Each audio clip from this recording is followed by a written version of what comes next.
qaar ka mid ah dhalinyarada ku dhaqan magaalada Baydhabo ayaa maanta gargaar biidhaamin ah u sameeyay dadka danta yar ee ku nool xaafadda wadajir ee magaalada Baydhabo waxaana barnaamijkan biidhaaminta ah ka faa'iideystay qoysaska danta yar ee ku nool xaafadaasi wadajir hadaba waa kuwan qaar ka mid ah dadka danta yar oo ka mahad celinaya biidhaaminta loo sameeyay qoysaskani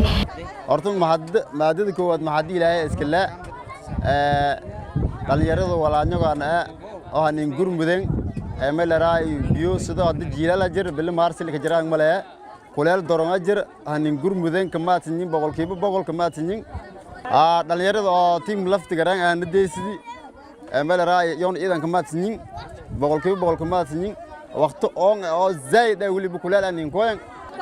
aad lafta gareen dhalinyarada ee ka mahadnagaan ilaahay ka mahadnagaan inii nay unu dhibaataysagna bii ibaadna ninsheeni aan ka mahadnagaan lafta gareen aan ka mahadaan dhalinyarada aan ka mahadayaan bii helnay baada fadaan balaasa fadaan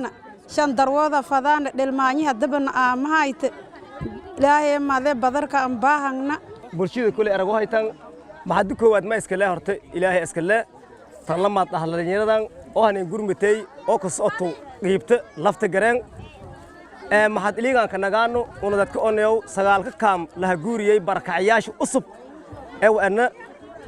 sagaalka kaam la guuriyay koowka ana waaga guurin dhatiyo kale haduu muddo 4 bilood degna biyo ma haysano baad ma haysano masquulo ma qabno bostolka iifaa ma qabno joodarka ma qabno umulaan hadii sim arago ay tan oo bi weydiiyayta maayinka mahad iliyana dhalinyarada oo magal iblaan oo lafta gareen geeka hana booqdeeno biyo hanin bilaaween hadina ma kala ka siinaga hoynaha inni tantiite kala macnaha ilaahay maadaha biyo iyo baadka hata daawada gabasha hadin ilaahay maadaha garab galan dhalinyaradan oo lagu magacaabo teamka lafta gareen ayaa dhankooda ka hadlay biidhaaminta maanta ay u sameeyeen iyo waxyaabaha ku kalifay teamka oo uu ka tirsan memberku oo team lafta gareen sida isin boorka aragayta يكو ورتن ما هنقي بيدامين يعني هيك سنكي إن ولا لا شو دبيسن مركلا ما وليبا لها ورتو وليبا بلاوني فيس كن كوري تو بيدامين ورهان تيم نفط كرين وان وجهي كودو سي ودو دونو بلاه إرم بيدامين مركلا ما وليبا باقن دراي ورد يعني دلنا يرد أهان ديجان كن دلنا ما يبان كباقن إنتو نني ديسدان أو ولا لنيوشو دبكول إنشال نقولي دبكدت كهاي كاملية تأذن كل يوم بين أول جاري $4 قضاء ما نقول بنقول ولي بكدير جريء ورك على يرضى بولشة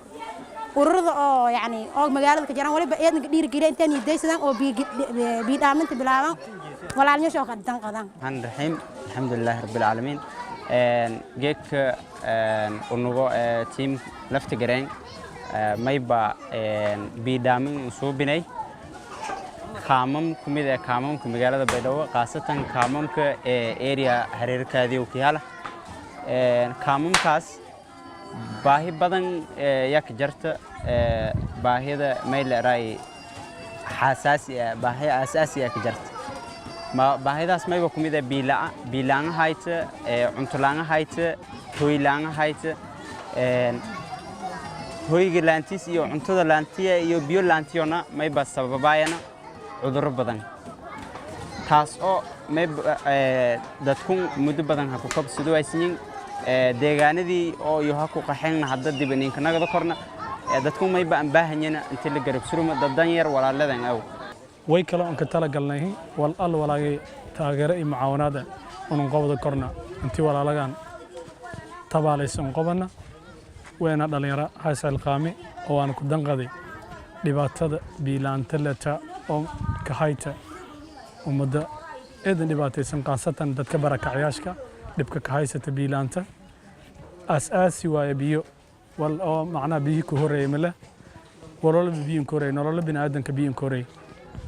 lanki biyo haysan walba ma haysan ay leeyahay Abdurrahman Sheekh oo gudoomiyaha ururkan ama dhalinyartan la magacaabay team lafta gareen horta sheyga koowad madada sameeyay niyan hadan sameeyay adiba guud ahaan iska farxaasa ama faanaas sheyga madaniida ku go'o ma qoy sameeysarta geeka macluumaad la dhaafi waliba ka jarnay barnaamij assessment ee kaamkan oo walaanagan dhibaataysan wallahi karaankan ee mis unugeek ama ku korontiloonka tara kortaan mis iraan yaa sameyn assessment ka sameeyay muddooyinkii u dambeeyay barakacayaasha magaalada Baydhabo waxay ka cabanayeen xaalado nolol xumo ay u dheertahay biilaan baahsan. Istar Maxamed Nuur, TV-ga caalamiga ee JTV, Baydhabo.